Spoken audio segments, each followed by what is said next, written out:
అందరికీ నమస్కారం. నేను Swaroopa Potlapalli. Welcome to I dream. తల్లిదండ్రుల నుంచి ఆస్తులు అంతస్తులను వారసత్వంగా తీసుకునే వాళ్ళని చూసాం.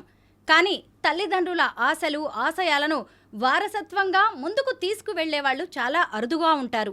తన తండ్రి 80 ఎకరాల్లో అడవిని పెంచితే తాను ఏకంగా 150 ఎకరాల్లో సుందర వనాన్ని తీర్చిదిద్దారు. సహజంగా పిల్లల్ని పెంచే వాళ్ళని చూసాము, పిల్లుల్ని పెంచే వాళ్ళని చూసాము.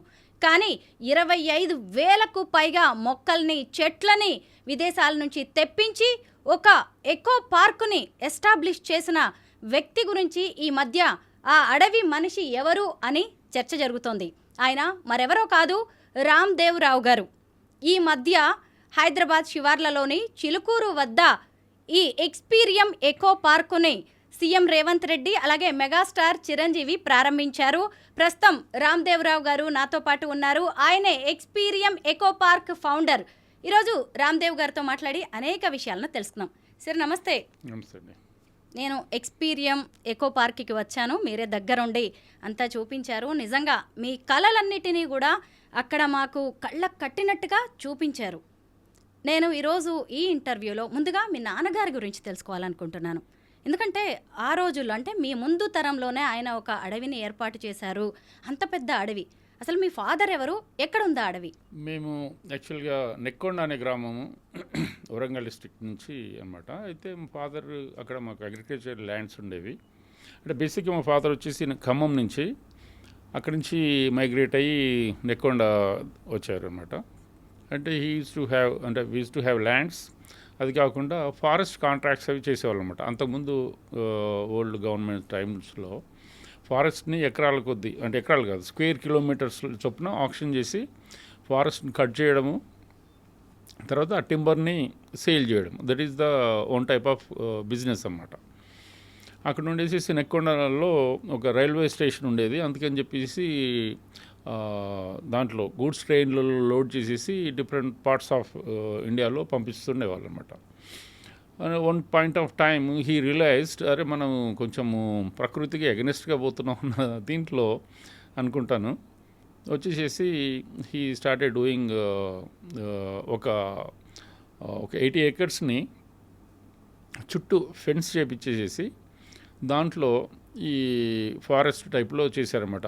అంటే దాంట్లో నాటేది ఎక్కువ చేయలేదు.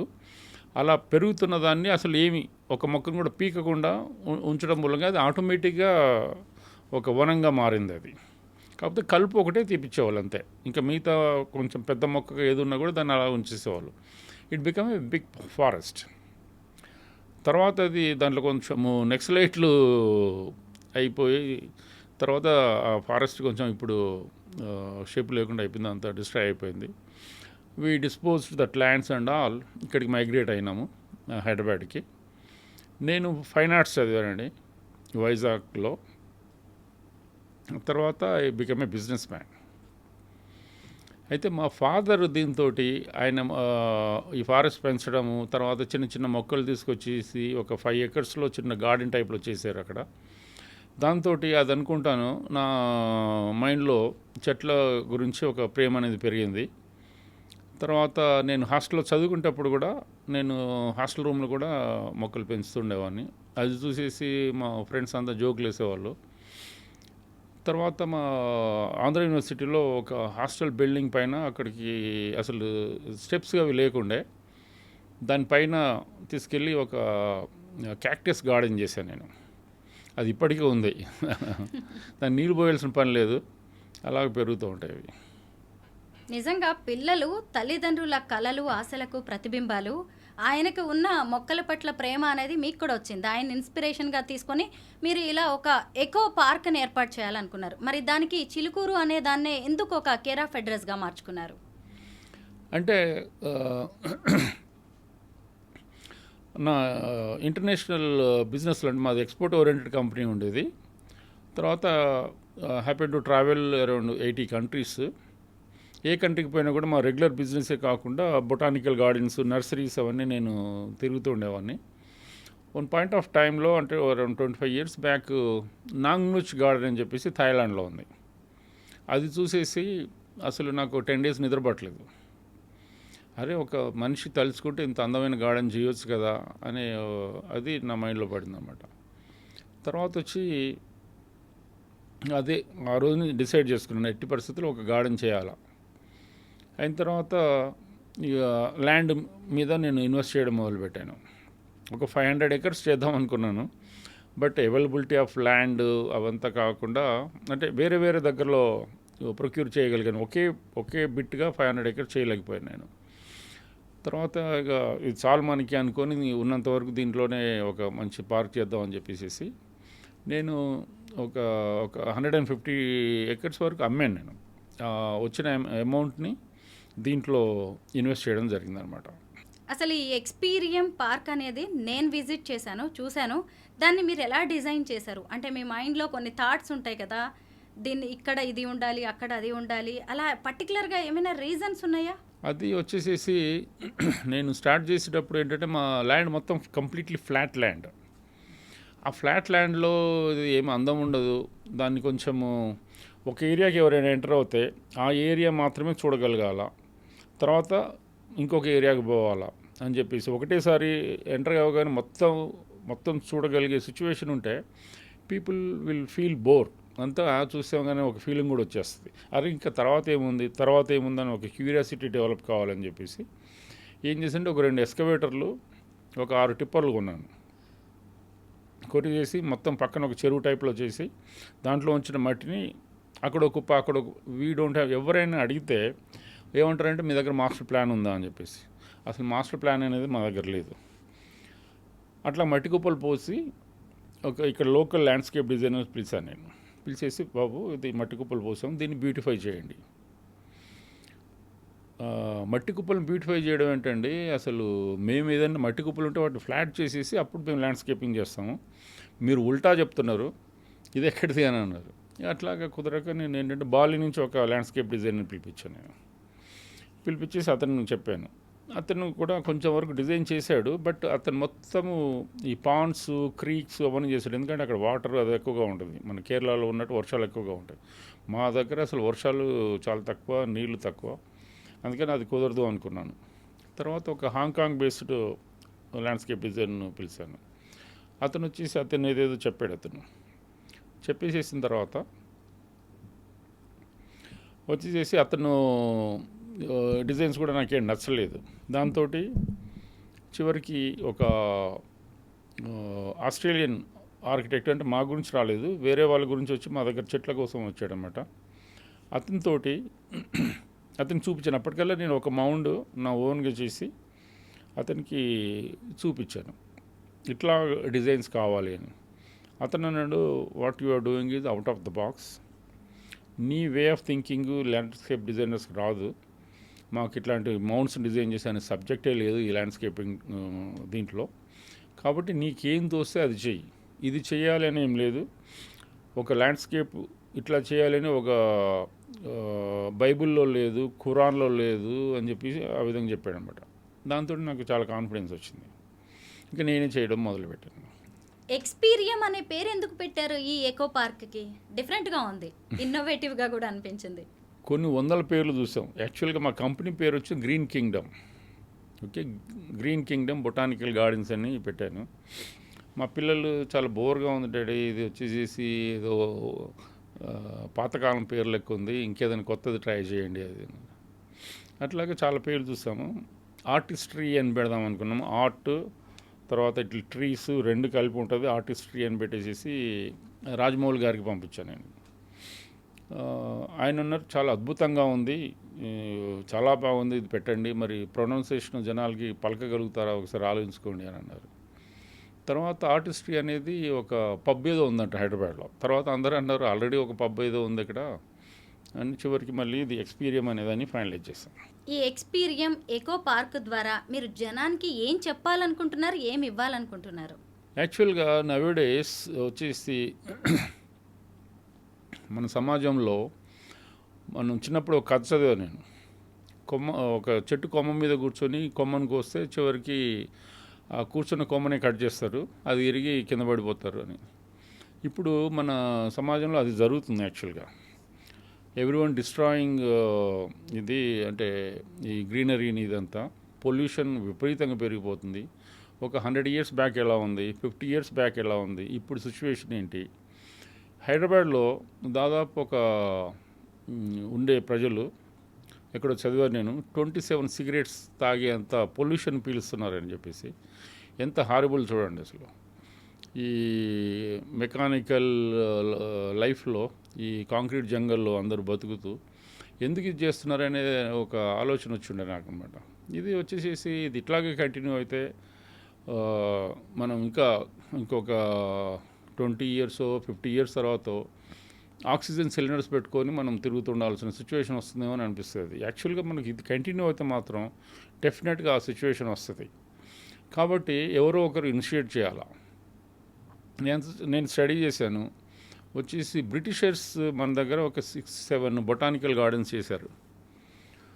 మన ఇండిపెండెన్స్ వచ్చిన తర్వాత ఏ స్టేట్ గవర్నమెంట్ ఒక్క గార్డెన్ అనేది చేయలేదు. విచిత్రమైన విషయం ఏంటంటే మన క్యాపిటల్ ఢిల్లీలో ఒక ప్రాపర్ బొటానికల్ గార్డెన్ లేదు.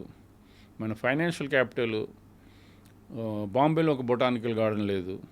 అట్లాగా వాళ్ళు బ్రిటిషర్ చేసింది బెంగళూరు, లక్నో, కోల్కతా దీంట్లో చేశారు. మంచి సైజెస్, ఒకటి 200 acres, ఒకటి 400 acres.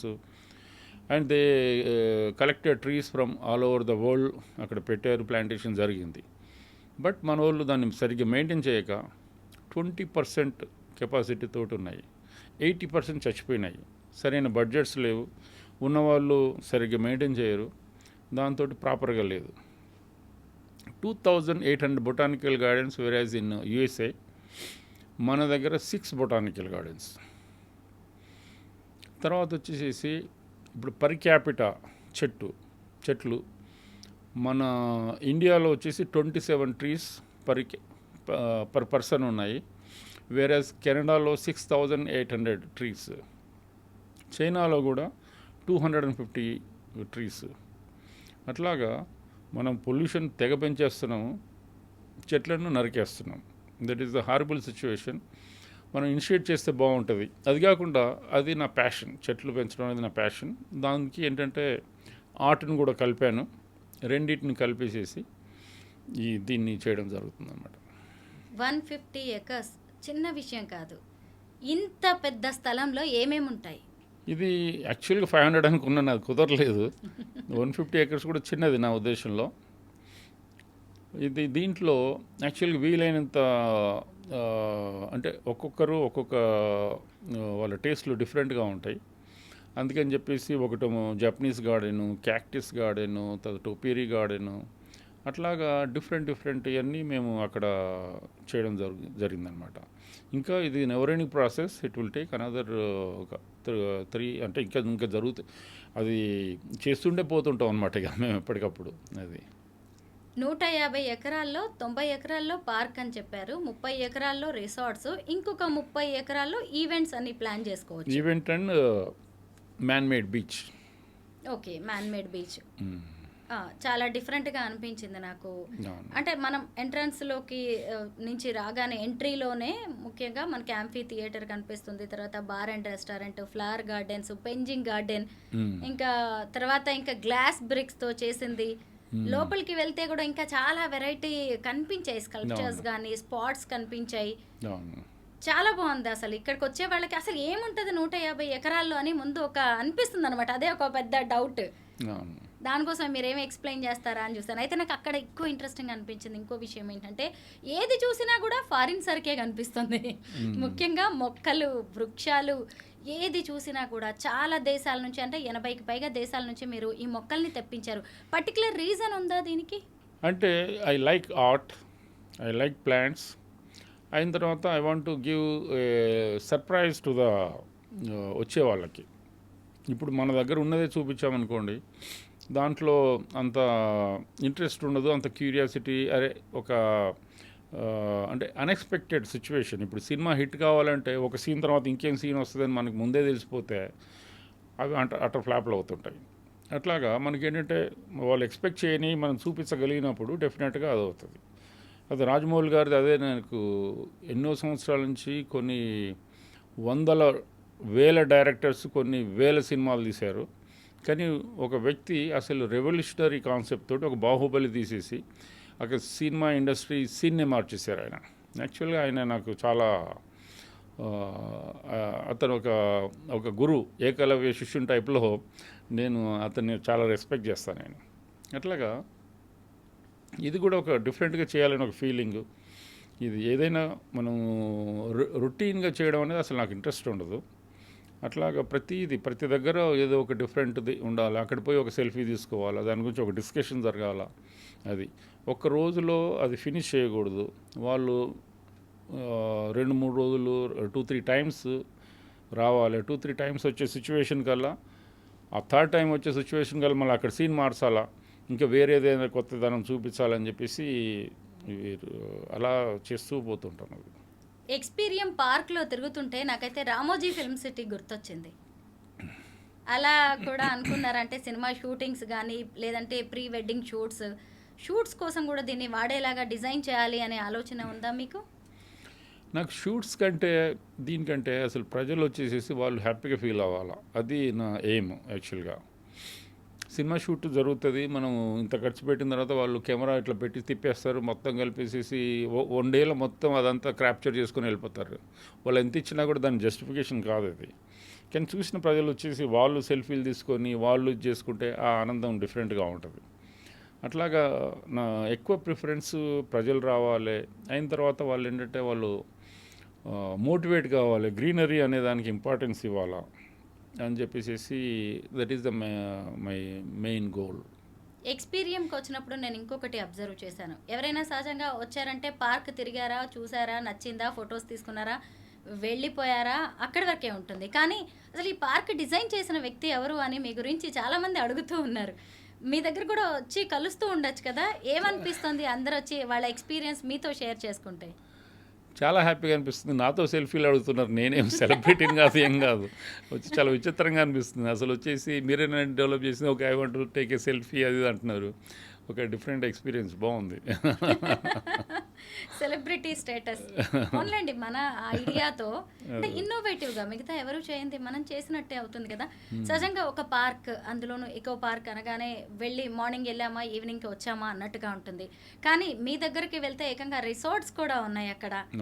అందులోనూ మ్యాన్ మేడ్ బీచ్ అంటున్నారు, అక్కడ చాలాసేపు స్పెండ్ చేసే ఛాన్స్ కూడా ఉంటుంది. ఈ రిసార్ట్స్ కాన్సెప్ట్ ఎందుకు పెట్టారు అక్కడ? ఈ రిసార్ట్ అనేది యాక్చువల్గా ఇవి కూడా మేము చాలా డిఫరెంట్గా చేసాము. మీరు నెక్స్ట్ టైం వచ్చినప్పుడు నేను చూపిస్తాను. అవి ఈచ్ కాటేజ్ డిఫరెంట్గా ఉంటుంది. ఇప్పుడు ఒక కాటేజ్ తర్వాత ఇంకొక, అంటే ఇప్పుడు మన హైదరాబాద్ పాపులేషన్నే అంటే వాళ్ళే రావాలి మా రిసార్ట్కి. అదే ఇంటర్నేషనల్ వేరే కంట్రీస్లో ఉన్న రిసార్ట్స్లో అంటే ఏ రిసార్ట్కి వెళ్ళినా కూడా ఒక 2-3 డిజైన్స్ ఉంటాయి. ఒక 200 కాటేజీలు ఉన్నా కూడా 2-3 డిజైన్స్ అవే రిపీటెడ్గా ఉంటాయి. ఒక కస్టమర్ వాళ్ళ లైఫ్ టైంలో ఒకసారి వస్తే సరిపోతుంది వాళ్ళకి. కానీ మా దానికి రిపీటెడ్గా హైదరాబాద్ వాళ్ళే రావాలా. అది రావాలి అంటే we have to give a different experience. అందుకని చెప్పేసి ఈచ్ కాటేజ్ ఒక డిఫరెంట్ స్టైల్. ఒకటి మిర్రర్ కాటేజ్ చేసాము, వుడెన్ కాటేజ్ చేసాము, మట్టితోటి మడ్ కాటేజ్ చేసాము, ఆ తర్వాత కంప్లీట్ స్టోన్ తోటి కాటేజెస్ చేసాము, అట్లాగా కేన్ తోటి చేసాము. అట్లాగా చాలా వింత కాటేజెస్ చేసి, అయితే వాళ్ళకి ఏంటంటే ఇప్పుడు నా సొంత ఇల్లు కట్టుకోవాలని నేను ఆ విధంగా చేసుకోను, మామూలుగా రెగ్యులర్గా కట్టుకుంటాను. ఎందుకంటే రొటీన్గా మనం దాంట్లో రెగ్యులర్గా జీవిస్తాం కాబట్టి. అదే ఇప్పుడు మన ఏదైనా ఎవరైనా గోవాకి లేకపోతే బాలీకి అట్లాంటి దానికి పోతే వాళ్ళు క్యాప్లు కొనుక్కుంటారు, డిఫరెంట్ స్పెట్స్ పెట్టుకుంటారు, రంగురంగుల బట్టలు వేసుకుంటారు, షార్ట్స్ వేసుకుంటారు, తిరుగుతూ ఉంటారు. అదే మళ్ళీ హైదరాబాద్ వచ్చేసిన తర్వాత మళ్ళీ రొటీన్ బట్టలు వేసుకునే ఉంటారు. అట్లాగా ఇప్పుడు మా కాటేజెస్కి వస్తే అట్లాగా అది 2 days 3 days ఉండగలుగుతారు. అది అట్లాగా ఒక డిఫరెంట్ ఎక్స్పీరియన్స్ని వాళ్ళు ఫేస్ చేయగలుగుతారు. నేను ఎక్స్పీరియంని విజిట్ చేసిన తర్వాత 2 విషయాలు నన్ను ఎప్పటికీ వెంటాడుతాయి అనిపించింది. ముఖ్యంగా ఎల్లో ఫ్లవర్స్, అలాంటి వాటిని నేను ఎప్పుడూ చూడలేదు.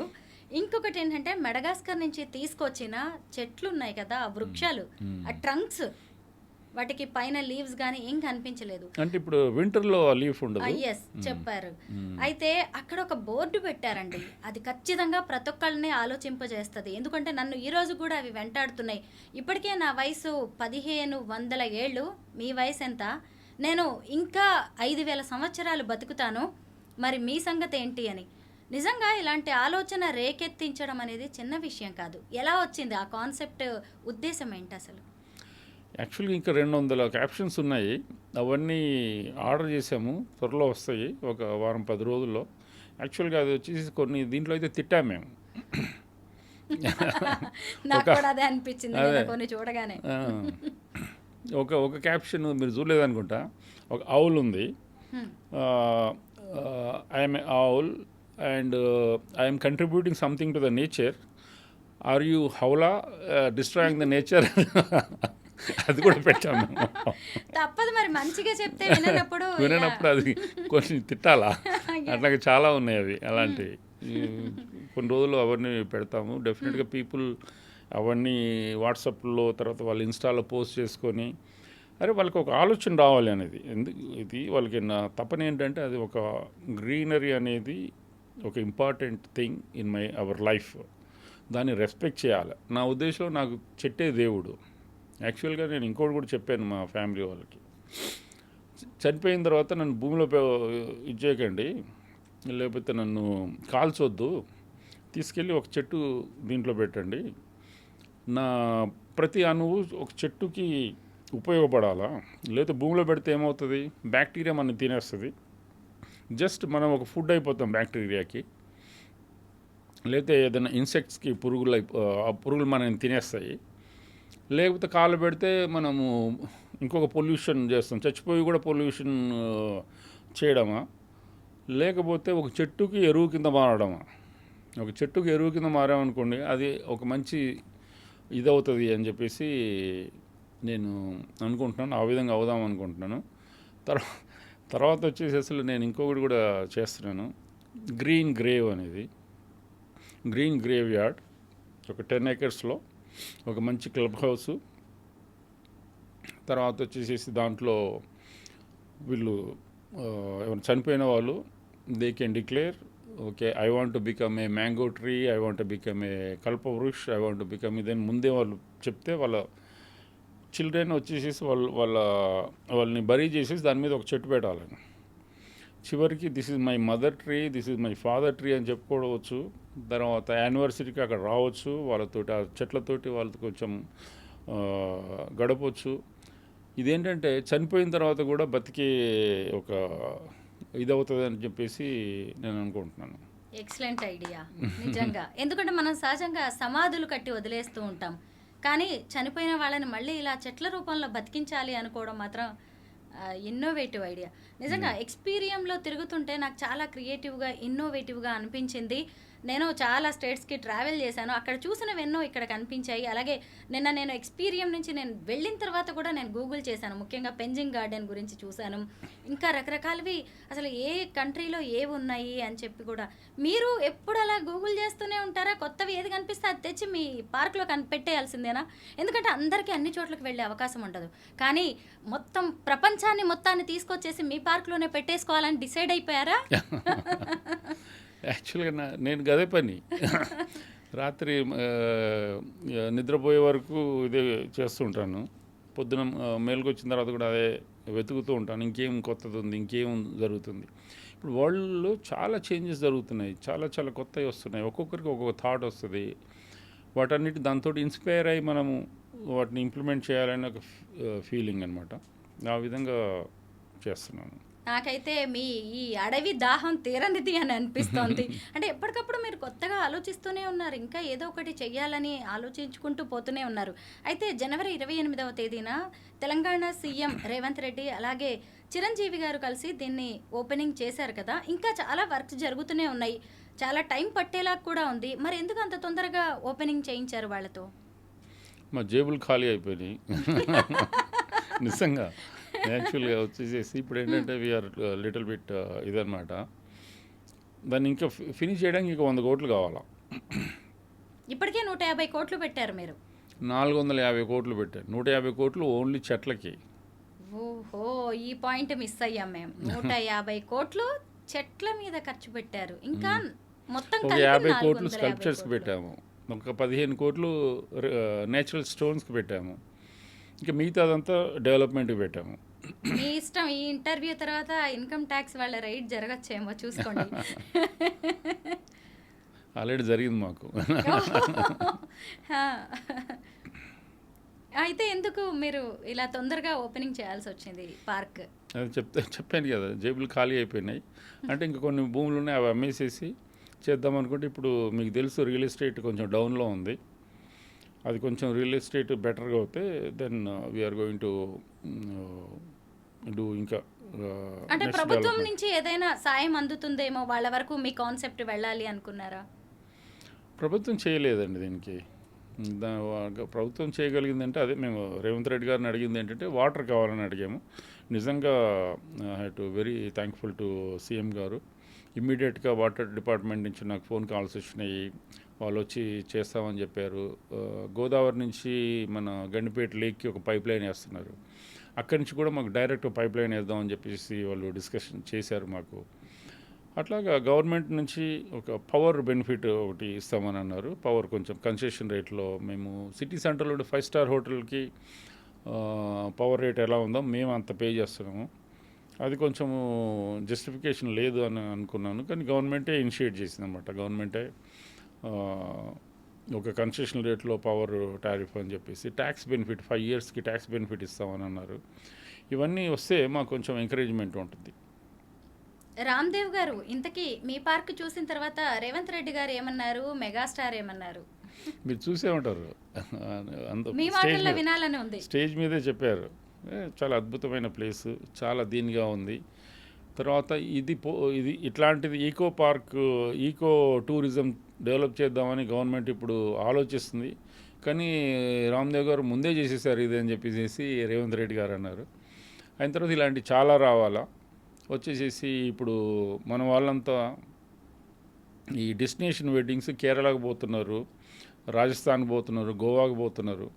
ఇక్కడి వాళ్ళు మన దగ్గరే చేసుకోవచ్చు. అది కాకుండా ఆ రాజస్థాన్ వాళ్ళు ఇక్కడికి రావాలా, గోవా వాళ్ళు ఇక్కడ రావాలా, లేకపోతే కేరళ వాళ్ళు ఇక్కడికి వచ్చి చేసుకోవాలా అనే ఇది అట్లాంటిది అద్భుతమైన ప్లేసెస్ ఉంటాయి. డెఫినెట్గా రావడానికి అవకాశాలు ఉంటాయని చెప్పి అన్నారు. ఫ్యూచర్లో చక్కగా మీ పార్క్లో డెస్టినేషన్ వెడ్డింగ్స్ కూడా జరుగుతాయి అన్నమాట ఈ ఎకో పార్క్లో. నిజంగా బాగుంటుంది, బ్యూటిఫుల్ ఎక్స్పీరియన్స్ ఆ జంటలకి అక్కడికి వచ్చే వాళ్ళకి కూడా. మీరు ఆస్తులమ్మి అడవిని పెంచుతున్నారు, ఇప్పటికే 450 కోట్లు ఖర్చు పెట్టారు.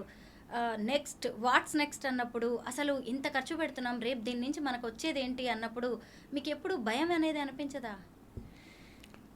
దీంట్లో అంటే యాక్చువల్గా ఓకే, ఇప్పుడు ఏదో మనం పుట్టాము, పెరిగాము, సంపాదించాము, చచ్చాము, పిల్లలకి కొంచెం ఇచ్చాము అన్న టైప్లో కాకుండా పిల్లలు వాళ్ళు కూడా కష్టపడాలా, వాళ్ళు కూడా చేసుకోవాలా. యాక్చువల్గా దిస్ ఈజ్ సఫిషియంట్. పిల్లలకి ఇప్పుడు దీని మీద వచ్చే అమౌంట్ ఉంది కదా, అది సరిపోతుంది. ఇంకా ఇప్పుడు కొన్ని 100 కోట్లు 1000 కోట్లు ఉన్న వాళ్ళు ఏం తింటారు వాళ్ళు? యాక్చువల్గా నాకు అనిపించేది ఇప్పుడు ఒక 1000 కోట్లు ఉన్న వ్యక్తి ఒక హ్యాపీనెస్ మీటర్ అనేది ఉంటే, ఒక రైతు ఉంటాడు, ఒక 2 ఎకరాల పొలం ఉంటుంది, అతను వచ్చేసేసి పొలం పనులు చేసుకొని ఇంటికి వచ్చేసి ఒక జొన్న రొట్టె ఏదో ఒకటి తినేసేసి పడుకుంటాడు. ఓకే, అతని హ్యాపీగా నిద్రపోయే, ఎంత ప్రశాంతంగా నిద్రపోయే ఆ హ్యాపీనెస్ని ఒక హ్యాపీనెస్ మీటర్ అనేది ఉంటే దాన్ని కొలిసి తర్వాత వచ్చేసి ఒక మల్టీ క్రోర్స్ ఉన్న వ్యక్తి అతను నిద్రపట్టదు, అతను కూడా కాదు జొన్న రొట్టె తినాలా, లేకపోతే మిల్లెట్స్ టైప్దే తినాలా, అతను వచ్చేసి ఏదేదో తినలేడు, ఎందుకంటే ఆయన ఆరోగ్యం ఆ రేంజ్లో ఉంటుంది. ఇతను అఫోర్డ్ చేయలేక ఇతను తినలేడు. రైతు వచ్చేసి అతనికి అన్నీ ఉంటాయి, కానీ అతని ఆరోగ్యం సహకరించదు. ఏది ఇటు షుగర్ వచ్చో అది వచ్చో ఇది వచ్చో వచ్చేసి డాక్టర్లు చెప్తారు, బాబు నువ్వు చికెన్ బిర్యానీలు ఇవన్నీ తింటే నువ్వు బతకలేవరా నాయన అని చెప్తే అతను బై ఫోర్స్ అది తింటాడు. ఆ హ్యాపీనెస్ మీటర్ని పెట్టి మనం కోలిస్తే రైతు happiness is more than that guy happiness. అల్టిమేట్గా మనిషికి కావాల్సింది ఏమిటంటే హ్యాపీగా ఉండాలా, టెన్షన్ లేకుండా ఉండాలా, స్ట్రెస్ లేకుండా ఉండాలా. దట్ ఈస్ సఫిషియెంట్ నాకు అనిపిస్తుంది. I feel very very happy మా చెట్లను చూసేసి వాటిని అవి యాక్చువల్గా నాతో మాట్లాడుతున్న అన్న టైప్లో ఫీలింగ్ వస్తుంది వాటిని చూస్తుంటే. అవి మంచిగా చిగురిస్తుంటాయి, కొత్త పూలు పూస్తుంటాయి, గ్రోత్ చూడొచ్చు. దట్ ఈస్ ద రియల్గా ఒక మదర్ ఉంటే వాళ్ళ పిల్లలు చూసుకొని వాళ్ళు పెరుగుతూ ఉంటే వాళ్ళతోటి టైం స్పెండ్ చేస్తూ ఎంత హ్యాపీగా ఫీల్ అవుతారు. ఆ టైం అనేది చిన్నపిల్లలు ఉన్నప్పుడు మదర్కున్న హ్యాపీ ఫీలింగు యాక్చువల్గా నాకు అలాంటి హ్యాపీ ఫీలింగ్ ఉంది. That is the thing. Experium echo park ticket fares ఎలా ఉంటాయి? ఆన్లైన్లో బుక్ చేసుకోవచ్చా? అక్కడికే వచ్చి టికెట్స్ కొనుక్కోవాలా? కాస్ట్ ఏంటి? ఆన్లైన్లో ఒక 2-3 రోజులు ఆన్లైన్లో వచ్చేస్తుంది. కాస్ట్ అనేది మేము ఒక 1600 అనుకుంటున్నాం. ఒకటి అంటే అట్లా వస్తే మాకు మా దాన్ని మెయింటైన్ చేసే ఖర్చులు ఇదవుతాయని. అయితే మేము డిస్కౌంట్ చేస్తున్నాం. ఇప్పుడు 1000 రూపీస్ పర్ హెడ్ ఛార్జ్ చేస్తున్నాం. అసలు ఒక్కసారి ఆ పార్కుకి వచ్చిన తర్వాత నాకు మీతో మాట్లాడిన తర్వాత కూడా మీలో ఒక ఆర్కిటెక్ట్ని చూశాను, నేను మీలో ఒక ఇంజనీర్ని చూశాను, నేను ఒక విజనరీని చూశాను, నేను మీలో ఒక పోయిట్ కూడా కనిపించాడు. ఎందుకంటే మరి అంతే కదా, ఎంత కళాత్మక హృదయం ఉంటే అన్నీ రాయాల్సిన అవసరం లేదు కదా.